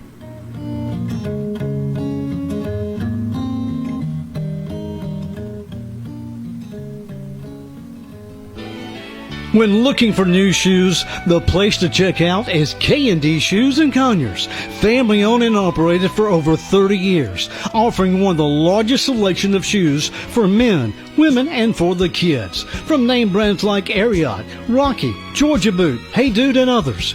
You'll find everything from casual to work boots all under one roof. Be sure to see their great selection of outerwear from name brands like Carhartt, Ariat, and more. Need athletic shoes? Then see their great selection from brands like New Balance, Brooks, Reebok, Hoka, and more. Open Monday through Saturday from 10 a.m. to 6 p.m. and on Sunday from 1 p.m. to 6 p.m. That's K&D Shoes, 2250 Dogwood Drive in Conyers. Call 770-483-9037. Or to learn more and see their great selection, go to kndshoes.com. Madison Flooring, located at 1167 Eatonton Road in Madison, is your full-service and professional installation center for all kinds of flooring, from tile, carpet, laminate, wood. They even do showers. They have granite and quartz countertops. All military, police, firefighters, and teachers ask for your discount. Madison Flooring is locally owned and operated. For knowledgeable and friendly service, call 706-431-5152. Ready to grow your small business and reach thousands of new customers? Say hello to Town Values Magazine, formerly MTM Shopper, proudly serving the community for 22 years. Every month, thousands of magazines are mailed directly to homes in Walton, Oconee, Barrow, Rockdale, Newton, Gwinnett, and beyond to further expand your reach. Our magazine is packed with valuable coupons and services offered, helping families save money while supporting the community they love. We specialize in local direct marketing that works, building your brand, driving sales, and connecting you with the customers who matter most. Plus, we're online at townvalues.com and on Facebook and Instagram, giving your business even more exposure in print and digital. Ready to reserve your space in the next edition? Call Liliana at 770-267-6650. Town Values Magazine. Local, trusted, powerful. Helping businesses grow and families save. And welcome back, Marc McMain. Our guest is Alex Patterson, CEO of Presbyterian Homes. We've covered quite a bit in the first half hour, Alex. In this next segment, I figure what we do is we dedicate some time to talk about what are the steps and what do you look for? So, again, I'm going to use myself as an example. My parents are in their 80s right now, good health. Talked about mom had the bad fall, and so she does require some assistance. And so if you're there and you've got parents and it's starting to get uncomfortable, right? They're not able to live on their own. What are you looking for as a child, or if you are the caregiver of somebody? What are the things that are kind of the red lights, if you will? Yeah, so if you've made it to the point where you know they can't stay at home alone anymore, that bringing help in from the outside is not an option, then you're looking for a facility of some sort, and a campus setting or otherwise, where that person can have help nearby. I mentioned our life plan communities, and that concept, the whole concept there is that somebody moves in while they're still independent into a cottage, an apartment, or what have you. And then they have the assisted living, memory care, and skilled nursing on campus if they need it. If you're moving into something out there in the world, if you can move into the independent living level, that's the easiest transition in. That's the most similar to what they're leaving behind. Because a lot of those scenarios just means the yard's being taken care of, right? So you're not having maintenance-free lifestyle. Yeah, maintenance-free. Yes. Right. So in our case, we own the appliances. We don't sell them the home. It's more of a rental-based product. Okay. So we own the appliances. We own all of that, all of those things. We cut the grass. If something breaks, we have to fix it. They don't. Yeah. They're not waiting for the AT&T guy between 2 and 4 anymore. Yep. We are. So it's a maintenance-free lifestyle, and enables them to live more freely than they could even in their own home in a lot of ways. So that's a wonderful piece of it. The next layer up, you get into the assisted living levels of care, where you have staff that are present round the clock nearby. And in that case, somebody probably needs help with some of the activities of daily living. They're going to need help with managing meds, getting dressed, getting bathed, nutrition, transportation, some other smaller things of activities of daily living. That's when the person really has to move on to the next level. When they become a greater and greater fall risk, like your mother might be, right. Then you want to have that staff nearby in case something does happen, as opposed to even the independent setting, or certainly the super independent setting of being in their own home, where they're too far from help. Yeah. So you're looking at those assisted living levels of care at that juncture. Then you have the whole memory care component, which is done in a couple of different ways in Georgia. You see it done within the assisted living world under the assisted living licensure. You also see it done in the skilled nursing licensure. In both cases, usually if it's in skilled nursing, it's because they have other medical things going on that needs that RN to monitor it more closely. So different aspects, still providing memory care, but doing it in a couple of different layers of acuity and some medical care. I would imagine that, again, this is coming from firsthand knowledge. You have the barrier, where maybe you're struggling with guilt or concern of like, hey, this is not something that I want to see my mom go through. And again, I'm blessed. I can see my mom's trajectory. She's eating great. I feel very confident she's going to get back on her feet. But if you have somebody that doesn't see that and they say, man, I've got to do something, right? There's the continued risk of something bad happening. That's natural. You're going to feel guilty, right? You don't want to put your parents into a home. How do you deal with it? How do you guide somebody in that capacity? Because I don't think there's any easy pill to swallow there. That's a tough one. It's a tough one, and we encourage them to stay involved. Yeah, I mean that's probably the number one thing is that we don't want the family to treat this as we're dropping them off and we'll see you next Christmas. Because that's probably the biggest fear of the senior citizen is abandonment. Yes, abandonment. It absolutely is, yeah. and it is crucially important that the families stay involved. We're going to be there for the day in day out, yeah, for sure, but it's important the families are still there, that they're still coming by, they're still visiting the person. That is something that changed. I mean, the very within our society, one of the very core pieces of humanity before 100 years ago was that a person aging had to age and die, living in the home with their family. There was no other option. About 100 years ago or so, they started in creating options for people, giving them a place to go as they aged and that sort of thing. And people took advantage of it, sometimes because they had to, because they were a widow or something. That's the origin story for us, right? And we've talked a little bit off air a little about that, about all of that. But yeah, so if people come into our facilities, we encourage the family to stay involved, both for the sake of the family member, but also for the resident. The resident, it's important for them to see them on a regular basis. Oh, absolutely, yeah. Marc McMain, our guest is Alex Patterson, CEO of Presbyterian Homes. Do you guys assist people with making that determination on the level of need? So if somebody comes to you and says, hey, my mom is at this point, my dad's at this point, do you guys have like a system where you can say, hey, this is where we recommend? We do. We have a way of evaluating the people, doing an assessment of the individual and what they need. Their physicians also play a role in this. Okay. So doctors are also speaking into the situation that you have, and they will need to fill out some paperwork for us if they're moving to a higher level of care or what have you. Recommend them essentially for that level of care based on what their needs are. And then we also need to know from them what the person needs. Do they need help with their medications? Are they going to need regular blood pressure checks, blood draws, or what have you? So all of those, the team becomes the person, the resident, the family member, the physician, maybe a few other characters that may come into play in a given person's life, but it's the group that makes the decision that we need this next level of care for safety, and I think ultimately, again, just to promote that higher functionality and being able to stay as independent as long as you can. And ultimately, it'd be a better quality of life. It would be a better than struggling to try to just make it on your own. Totally agree. What about the financial side of this? Because again, no one expects it to be cheap. You don't want it to be cheap. You want top level quality care. But how is that addressed? When somebody is going through the different options of facilities, what do you recommend to somebody when they're looking on the financial side of this? Yeah, so we have worksheets for that, for sure. Okay. So somebody who's moving into, let's say, independent living, we have a sheet that we like to give people to fill out in 2 columns. One is listing, where they list all of the different elements of things they pay into now. Homeowners insurance, if they have a mortgage, still have a mortgage. Yard maintenance, anything they're paying into, and how much. And we total that. And then we basically can say, all right, all of this is captured in our one number here. Yeah. Be surprised how often that number is the same. It's offsetting almost. It's almost offsetting. Wow. So we're able to get really close on what people's expenses are in life. So not a big shock in that scenario. So we try to walk through that on the independent side. When you come into assisted living or memory care, that's a monthly fee.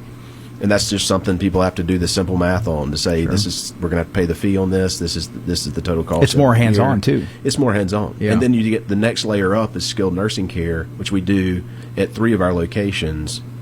And that's the most expensive level. That's your nursing care. That's where there is a enormous number of nurses present on a daily basis that are able to do a lot more for the individual. That's maybe for somebody who's struggling the most, right? Correct. Correct. Yeah. And what's changed about that level of care, too, is that in the old days, that was the only place to go. That's all you had, the old nursing home. Right, yeah. Right? So people would live there and convalesce there for long periods of time. That's not the case anymore. The average length of stay in America, I think, for a skilled nursing center is less than 2 years. So people are coming in either there for a shorter rehab style stay, a new knee, a new hip, some other kind of fall, something medical that's gone on, strengthening and whatnot, with the goal of going back to independent living, home, assisted living. Yeah. Or they're there maybe for an end of life stay. So it's not that person who comes in there and convalesces anymore, who's very capable and able to move around. That person's moved off into assisted living, independent living, or are staying at home with some support. So that's changed a lot. If somebody comes to you and they're shopping, what they're going to do, and whether they're going to consider your facility or not, what are some of the top questions you would recommend that somebody asks when they're reviewing or interviewing a facility? So I would definitely want to go in there and sit and speak to them about staffing levels. So staff is probably one of the most important things to see, and turnover levels today for sure. What is your staffing makeup?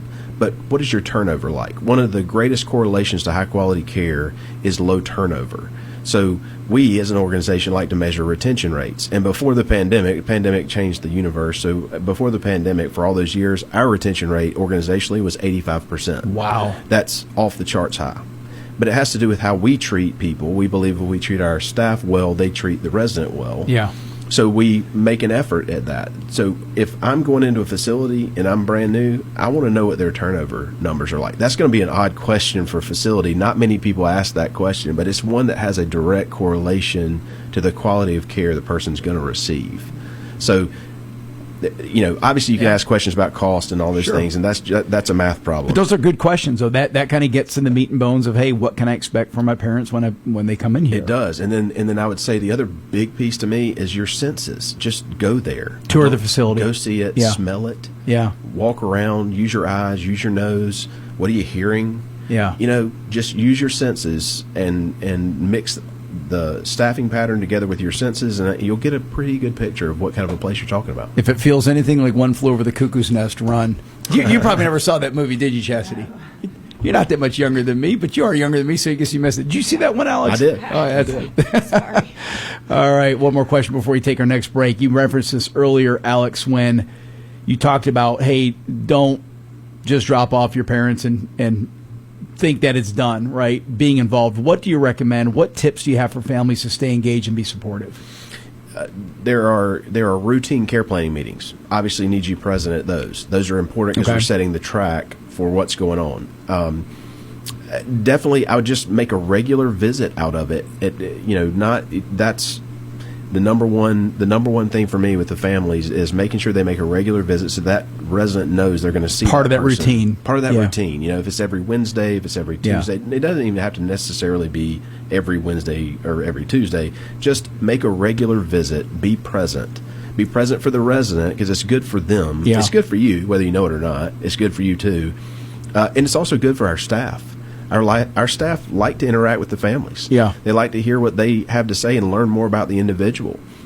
It's impossible in one meeting with them to learn everything there is to know about a particular individual. And as circumstances come up, we learn a little bit more. Like, I see you carrying in something today for your mother. Yeah. Why'd you bring that in today? Well, she really loves X, Y, or Z, whatever it is. So we learn a little bit more. Now our resident has been armed, if you will, with something they can use and say, this lady really likes chocolate, this kind of chocolate. I could get her some chocolate. So it gives our staff a way to connect with that resident as well. I'd have to smuggle in some Miller Lite for my dad. Bring it in a case. You don't even have to smuggle it in. Just got to get your doctor to write the order. Oh, no, but I think that's such a vital part is, like you said, because they're going to have interaction with their fellow residents. They're going to have interaction with the nurses and caretakers, but they need to see family. Nothing's like family. That's right. Yeah. That's right. We can't replace family. We learned this in the pandemic. When they cut off visitation in skilled nursing centers in the pandemic, it was one of the worst things they could have possibly done. Yeah. And so we try to mitigate that with FaceTime and digital means, and initially that's okay. But about twice, and we started getting residents reject that and saying, no, I'm not talking. I want the real anymore. deal. I want to touch my son, my Yeah. daughter. Right. I want to hug. Yeah. So it is super important for them to be there and to be physically present. I think our Creator created us in a way that we're supposed to be in face-to-face human interactions Amen. with others. Yep. And so it is important that we do that, not through a digital means, face-to-face. And like you said, though, it's not just for the resident; it's for the family. It is beneficial for them to go and visit and spend that time, whether it's 15 minutes or an hour, just to be there. That's right. It's going to feel good. Not that every visit will be perfect and great. It shouldn't have that expectation. But there's going to be a good aspect to every visit. Not everything will be perfect, but there will be something good that comes out of every visit. Yeah, I love that. You're listening to the Marc McMain Show. We come back more with Alex Patterson, CEO of Presbyterian Homes. We're going to get into the nuts and bolts of what they actually do and find out more about their facility and their offerings. Stick around.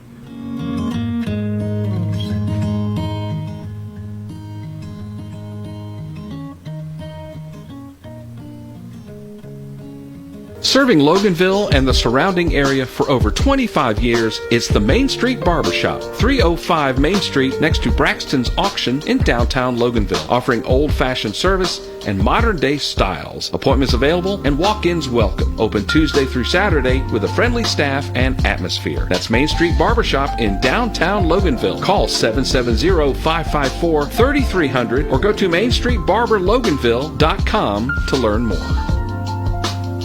If you're in the construction business, you're going to need a dumpster at some point in time, and that's why you need to call Atha Equipment Rental in Monroe, now offering 20 and 30-yard cans. Atha Equipment Rental now offers a complete line of landscape and construction equipment like tools, trenchers, floor sanders, jackhammers, and so much more, like rentals for your parties with tables, chairs, popcorn machines, Dunkin' booths, and more. Call Jason Atha at 770-207-6041. That's Atha Equipment Rental on East Spring Street in Monroe. Is technology giving you a tough time at your home or business? Don't worry, Big Mountain Computers is here to help. We're your local tech experts, now open in Madison. Our white glove service ensures personalized solutions for all your IT needs. Hardware fixes, remote support, private lessons, and more. Visit us at Madison Plaza across from Ingalls or call 706-343-4184 to schedule your consultation. That's 706-343-4184. Big Mountain Computers, turning your mountains into molehills. When you walk through the doors of Campton Restaurant, you're not just here for a meal, you're part of a tradition. I'm Josh Parker, fourth generation owner, and for nearly 40 years, families in Walton County and surrounding areas have gathered around our tables to share stories, laughter, and good Southern cooking. From crispy fried chicken to heart-healthy daily specials, there's always a plate waiting with your name on it. We're open Mondays for lunch and Tuesday through Thursday from 11 a.m. to 8:30 p.m. and 11 a.m. to 9 p.m. Fridays and Saturdays. So come on by, make yourself at home, and experience Campton Restaurant, where family tradition meets every meal. Roll-Off Systems of Statham, they're on a roll. They offer dumpsters in all sizes, trash compactors, porta potties, and new combo cans. Existing sites are new building sites. Trash and waste disposal, it's their business. Locally owned and operated. Call Roll-Off Systems today. 770-725-ROLL. That's 770-725-ROLL. Or go to rolloffsystems.com.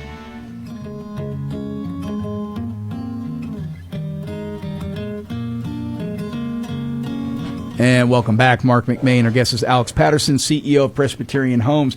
Alex, let's talk in depth now about Presbyterian Homes and maybe specifically your facility here in Watkinsville.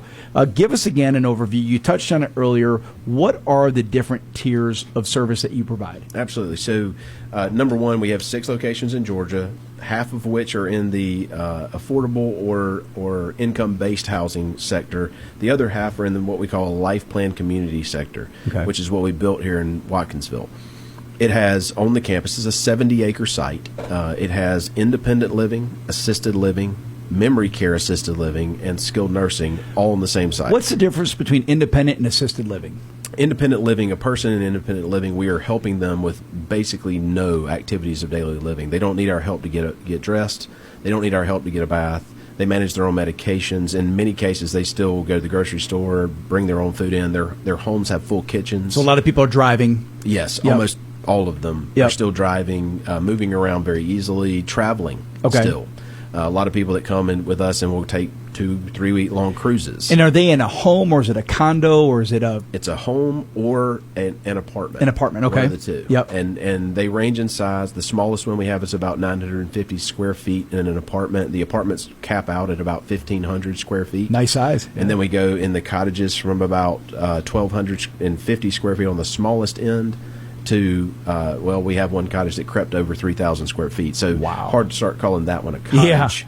That's a house. So we have a wide range of different options for people to live in on the independent living side. So it tiers up then to assisted living. So is it still the same facility they're living in, but you guys are coming in, or is it a different facility now? Exactly right. Same facility, same piece of property, just in another building on the same piece of property. And that building is also connected to our amenity building. Our amenities are open to anyone who's capable of using them. So indoor saltwater pool, exercise facilities, yoga rooms. We have ping pong tables, pickleball courts on the outside for people that are able to use those. Yeah. Tennis court that's striped for both tennis and pickle. And I think, yet to see anybody play tennis. Everybody plays pickleball. Yeah, that is the rage, isn't it? Incredible. We have a dog park over on the backside. We have a indoor heated and cooled by fan greenhouse. We have a woodworking shop that's about almost 3,000 square foot space that our residents brought their equipment to, and they make all kinds of impressive wood products. That's fantastic. So that's great. Very active lifestyle on that campus. In addition to that, inside the main building, we have auditoriums and things. And because the University of Georgia is so close, we bring in jazz bands. We bring in professors that lecture. We have a lot of former professors, former president of the university that live on the campus. And they bring in people they're interested in to come give a talk. So plenty of stuff to do, plenty of entertainment, social life. Engaged. Yeah. Engaged. People are just engaged. The last and certainly not least, because it's probably the most important piece that I would highlight, is the food program. Because in our food program, one of the things we learned a long time ago is that no matter how bad you might feel in a given day or how much your leg hurts today, you can go enjoy a good meal. Yeah. So we like to put a lot of effort and energy, both in staff, raw food product, into the food program. We want a really robust food program. It's one of the things we get the least complaints about. That's great. Which is rare in senior living, but we overspend in it. I'll admit, we overspend in it, but that is on purpose, and people seem to really enjoy it. I think that's brilliant, though, because you're right. Nobody wants to eat a bad meal. Nobody does. Yeah. And I mentioned earlier, too, we're going to do an expansion campus for this site. We have so much demand here. We have a very large waiting list, nearly 300 people on a waiting list. So we decided to buy another 31 acres over off of 316 near Jennings Mill Country Club that we will build 75 more cottages in, plus a new amenity building that will have dining, wellness, those attributes in it, along with double-loaded roads for sidewalks for walking around the campus and whatnot, and easy access to Jennings Mill in case somebody wants to utilize that club for its services as well. Marc McMain, our guest, is Alex Patterson, CEO of Presbyterian Homes. One more question is and I want you to take me into the higher levels of care that you guys offer. So going back to the assisted living, so they've been living in the same, maybe a cottage and an apartment, but now there's somebody there available to them to maybe help them bathe, things like that. Is that what exactly that looks like? Right. So typically somebody needs help with at least 2 activities of daily living. Okay. So that's bathing, dressing. It can be medication management, meals, help with eating, a variety of things like that. But typically somebody needs help with at least 2 of them before they move into assisted living.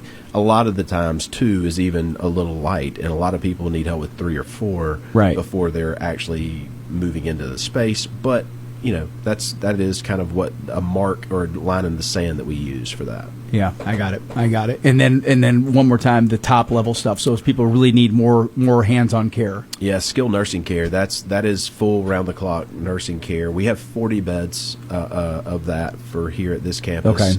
Okay. Those people typically come in from the hospital. In a hospital stay, not always. Right. We had a resident just recently who had a procedure done and needed a few days to recuperate. He was an independent living resident, so he moved in for a few days to recuperate and is back at his cottage. Yeah. That's a common movement within these campuses, is people moving into these higher levels of care and then back out get better, to come back. independence. So that's our goal for everybody, is to be as independent as long as you can. What sets Presbyterian Homes apart? I think it's the nonprofit status is a huge difference maker for us. I think that the heart of this is still a ministry.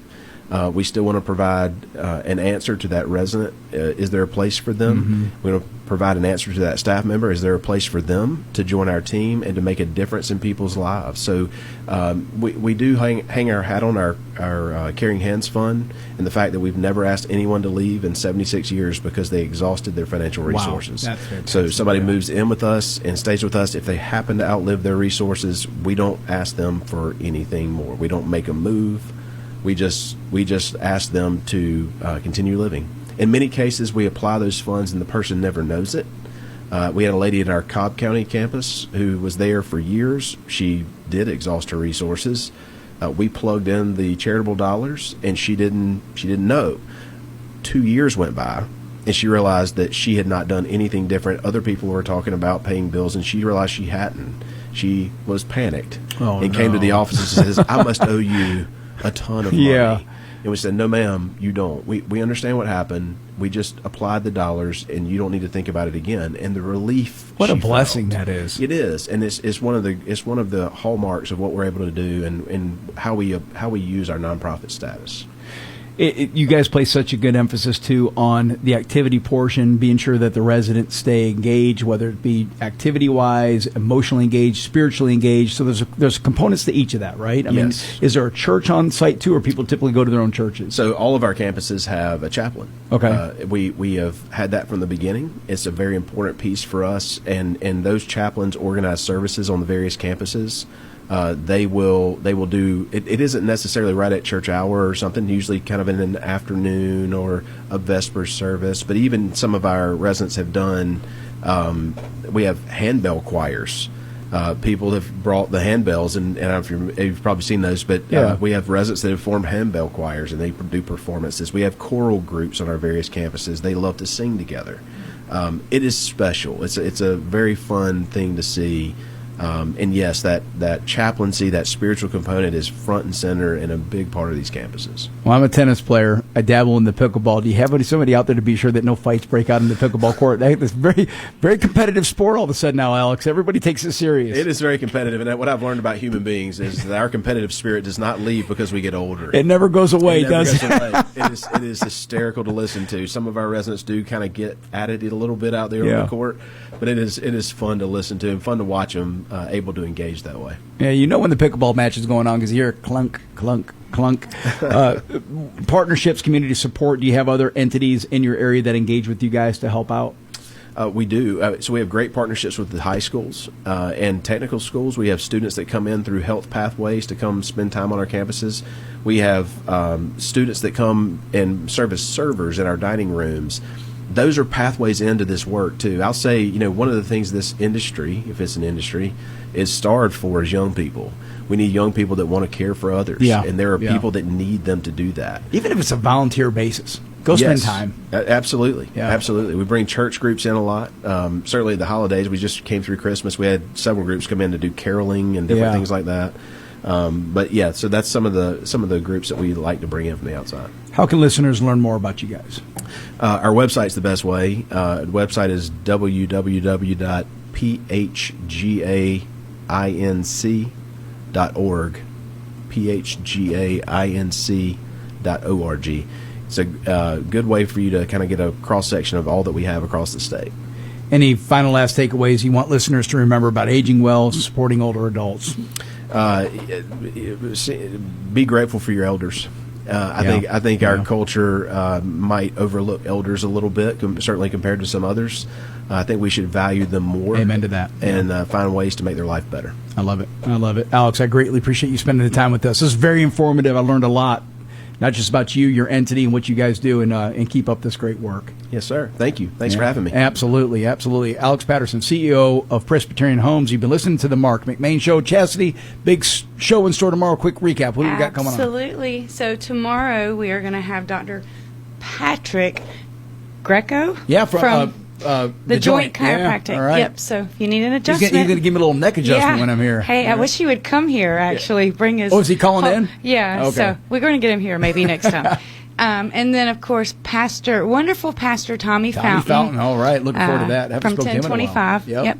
And then Mr. Terry England with England Home Former Court. state representative. This is going to be a great interview, folks. You got to tune in, listen to the entire show. But Terry England has a story to tell. You're not going to want to miss that.